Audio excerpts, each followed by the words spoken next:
தலைவர் மட்டும்தான் நடிகர், மீதி பேரெல்லாம் வந்து சயின்டிஸ்ட்.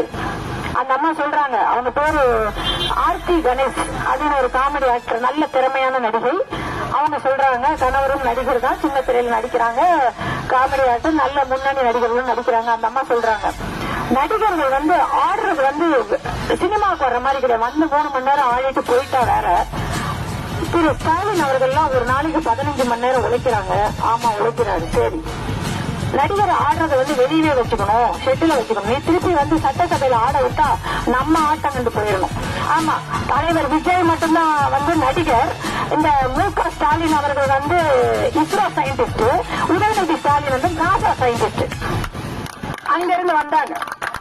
இந்த அம்மா அதை கண்டுபிடிச்சு நம்ம கிட்ட சொல்றாங்க, மக்களுக்கு சொல்றாங்களாம் விஜய் மட்டும்தான் ஆடுவாரா. விஜய் அவர்களாவது ஆடி முடிச்சுட்டு அரசியலுக்கு வந்திருக்காரு மக்களுக்கு சேவை செய்ய. ஆனா இவங்களுக்கு அறிமுகம் வேணும், மக்களுக்கு சேவை செய்யணுங்கிற பேர்ல அறிமுகம் வேணுங்கிறதுக்காக அவர் மு.க. ஸ்டாலின் அவர்களும் திரு உதயநிதி ஸ்டாலின் அவர்களும் ஆடின ஆட்டம் எல்லாம் எங்களுக்கு தெரியும். நாங்க அந்த வரலாறுக்கெல்லாம் போகல.